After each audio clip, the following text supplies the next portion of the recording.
गरीब साध साध सब नेक हैं, आप अपनी ठोरे। जो सतलोक ले जावेंगे वो साधु कोई और।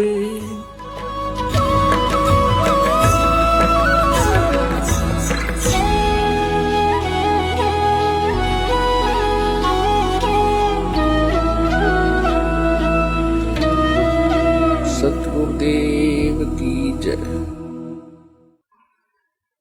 बंदी छोड़ कबीर परमेश्वर जी की जय। बंदी छोड़ गरीबदास जी महाराज जी की जय। स्वामी राम देवानंद जी गुरु महाराज जी की जय हो।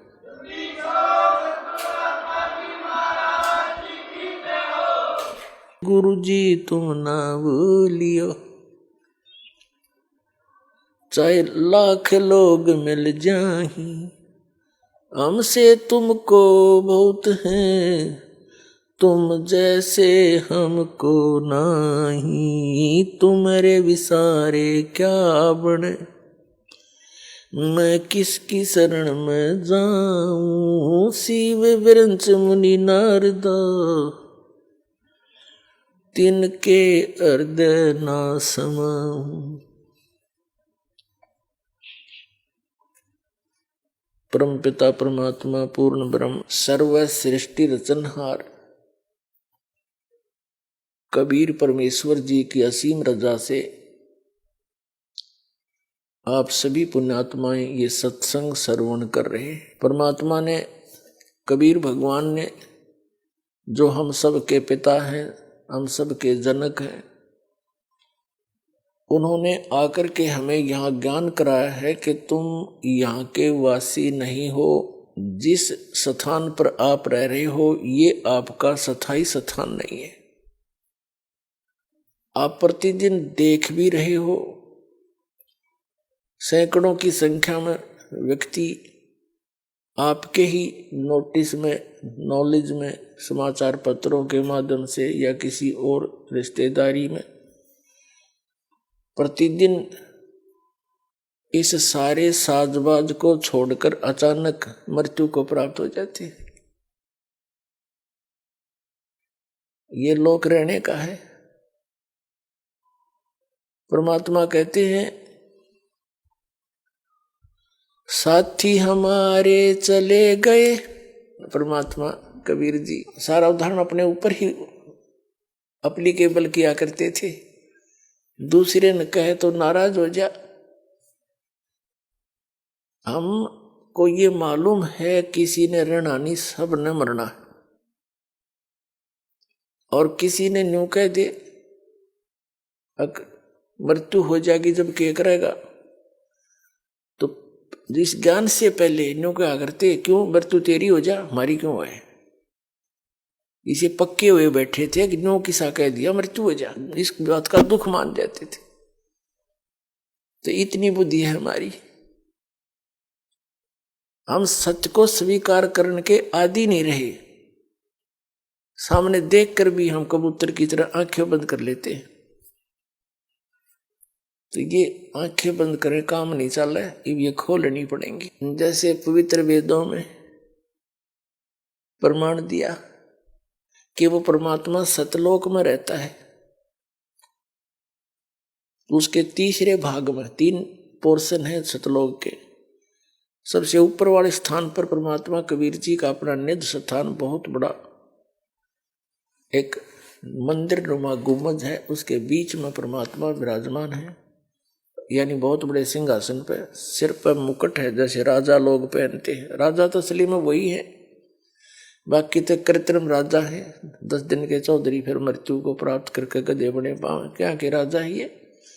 अगर राजा है तो वो एक ही है, बाकी तो नकल कर रहे हैं उसकी। सिर पर मुकुट है, ऊपर छत्र है और सुंदर शरीर है परमात्मा का, मनुष्य दृश्य है। उसका नाम कबीर है। 3 पोर्शन है, 3 स्थान अलग, उसमें 3 व्यवस्था है।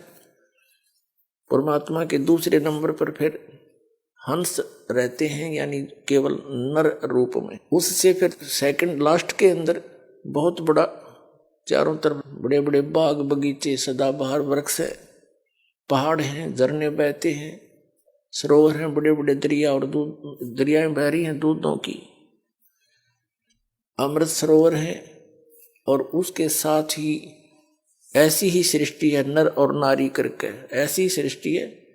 सबके परिवार हैं, बाल बच्चे हैं, बहुत सुंदर सुंदर मकान बने हुए हैं, और बहुत बड़े बड़े पार्क हैं वहाँ पर प्रत्येक परिवार के। जो सुविधा हम यहाँ कोशिश करते हैं, जैसे थोड़ा सा कोई अच्छा रोजगार हो जाए, किसी व्यक्ति का कोई अच्छा अधिकारी बन जाता है तो बड़ी कोठी बनाता है, आगे बहुत बड़ा लॉन बनाता है, उसमें बाग बगीची बनाता है, पार्क बनाता है, उसमें झूले डालता है। ये तो नकली है। कल मृत्यु हो जाए परसों गदा बना पावे, धीरे धराए रह गए, और वो सुख नहीं, मानसिक सबको शांति नहीं किसी।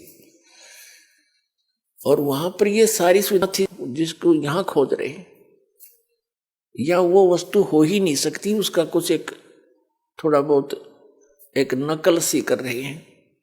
तो वह सब सुविधाएं आपको उपलब्ध है। आपके सभी स्थान जहां आप रहा करते थे वो खाली पड़े हैं। लेकिन ये ज्ञान प्रथम बार सुनता है प्राणी।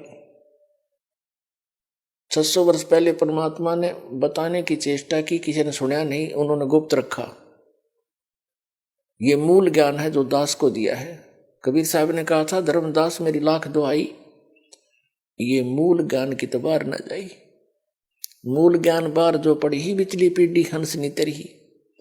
और मूल ज्ञान तब तक छुपाई जब तक द्वादश पंथ मिट जाए, जब तक कलयुग बीतेगा 500 वर्ष, तब तक छुपाना है। अगर ये ज्ञान पहले डिस्क्लोज कर दिया होता परमात्मा ने, तो ये नकली कबीरपंथी जो आज के ऊपर प्रकाश ही प्रकाश है, कुछ नहीं है, चेतन प्रकाश है। सारे राधा स्वामी वाले ने देख ले, चाहे किसी पंथ ने देख ले, भगवान को निराकार बताते हैं, यानी प्रकाश का पुंज बताते हैं, घुमा फिरा के वहीं आ रुकते हैं। तो इन्हें क्या समझा, इनको ज्ञान ही नहीं किसी को। और जिन महापुरुषों ने परमात्मा को देखा, वापस आके बताया, उन्होंने वही बताया जो दास आपको बता रहा है। तो तीसरा जो वहां पर ऐसे सब रह रहे हैं, तो वहां से परमात्मा चलकर आते हैं हमें बताने के लिए।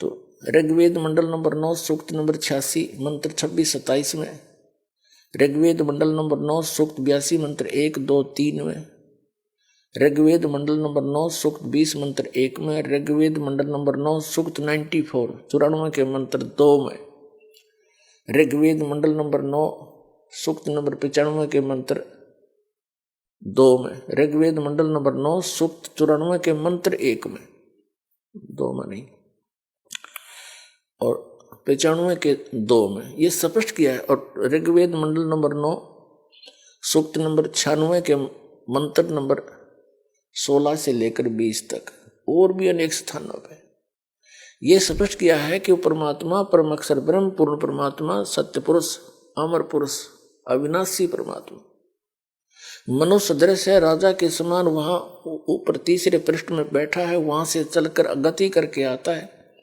अपनी प्यारी आत्माओं को, अच्छी आत्माओं को मिलता है। और उन जो दृढ़ भक्त होते हैं उनको अपने विषय में यथार्थ ज्ञान सुनाता है, उपदेश देता है भक्ति का, और वो कवियों की तरह आचरण करता है। जैसे कवि कहीं जाकर के लोकोक्तियों के माध्यम से अमृतवाणी बोलना शुरू कर देते थे, दोहे बोलने शुरू कर देते थे, शब्द बोलने शुरू कर देते थे। और वो परमात्मा कबीर है, जैसे मनुष्य वस्त्र धारण करके आता है, सुंदर शरीर, ऐसे हल्के तेज पुंज का अपना शरीर बनाकर यहाँ आता है। ऊपर सतलोक में जहाँ परमात्मा रहते हैं, वहाँ उनके एक रोमकूप में करोड़ सूर्य मिला दे, करोड़ चंद्रमा, इतनी रोशनी, वो भी फीकी पड़े, इतनी रोशनी है परमात्मा की बॉडी की। परमात्मा का शरीर हमारे जैसा स्नायु का नहीं है। ऋग्वेद यजुर्वेद अध्याय नंबर 40 के मंत्र नंबर 8 में कहा है, सप्री आगात, वो सबसे पहला आगात माने शरीर है, शरीरी है। और शुक्रम अकायम ऐसनाविरम, शुक्रम अकायम अबिंदम ऐसनाविरम कबीर मनीषी स्वयंभू परिभु व्यवधाता समाभय। तो इस पर उसका भावार्थ ये बनता है कि वो परमात्मा कबीर जो यहाँ एक तत्वदर्शी संत की विद्वान की भूमिका करने आता है, वो उसका शरीर सुक्रम अकायम माता पिता से बने हुए शरीर का नहीं है, वो मटेरियल नहीं है। उसका शरीर ऐसनाविरम बिना नाड़ी तंत्र का है। तो यहाँ इन वेद को ना समझकर अच्छी तरह इन अज्ञानियों ने अकायम शब्द है इसके अंदर, यजुर्वेद अध्याय नंबर 40 के मंत्र 8 में इस अकायम से ये फाइनल कर लिया कि भगवान बिना काया का है। उसमें ये लिखा है सुक्रम अकायम। शुक्र माने माता पिता की संयोग से ना बनकर वो शरीर है उनका। ऐसनाविरम, ऐसनाविर लिखने की क्या जरूरत थी कि उसके शरीर तो है लेकिन आप जैसा नहीं है, बिंद से बना हुआ नहीं है। और शुक्रम अकायम ऐसनाविरम। और स्वयंभू, स्वयंभू शब्द देखा इसमें, उसके कोई जनक नहीं है। परिभू सबसे पहला परमात्मा है वो। और व्यवधाता भिन्न भिन्न प्रकार के सभी ब्रह्मांडों का विधाता रचनहार वो कबीर मनीषी। तो वहां से परमात्मा बहुत तेजों में शरीर है। जब नीचे आते हैं तो अपने शरीर का ये तेज बहुत सामान्य बना लेते हैं। जैसे किसी कमरे के अंदर बहुत सी लाइट लगी होती हैं, 1000 वाट की भी होती है, 500 की भी और 200 की भी, 50 की भी, और 0 का भी हो।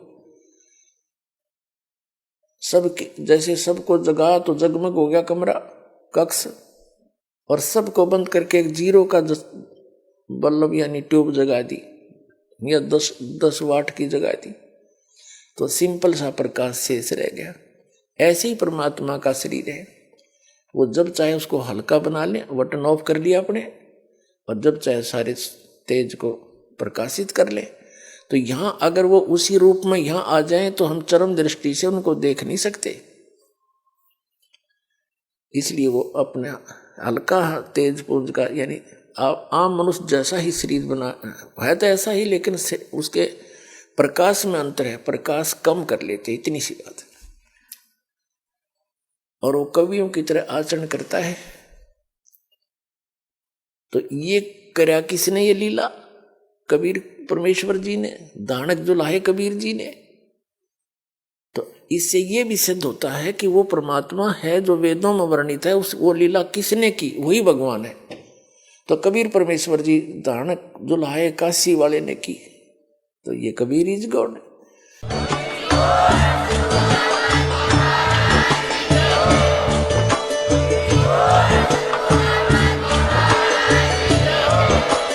आप सुन रहे थे जगत गुरु तत्वदर्शी संत रामपाल जी महाराज जी के मंगल प्रवचन। अधिक जानकारी के लिए विजिट कीजिए हमारी वेबसाइट www.jagatgururampalji.org। संत रामपाल जी महाराज जी के शुभ आशीर्वाद से पूरे विश्व भर में 500 से भी ज्यादा नाम दीक्षा केंद्र हैं, जिन पर संत रामपाल जी महाराज जी द्वारा ऑनलाइन निशुल्क नाम दीक्षा दी जा रही है। अपने नजदीकी नाम दीक्षा केंद्र का पता करने के लिए संपर्क करें 8222880541।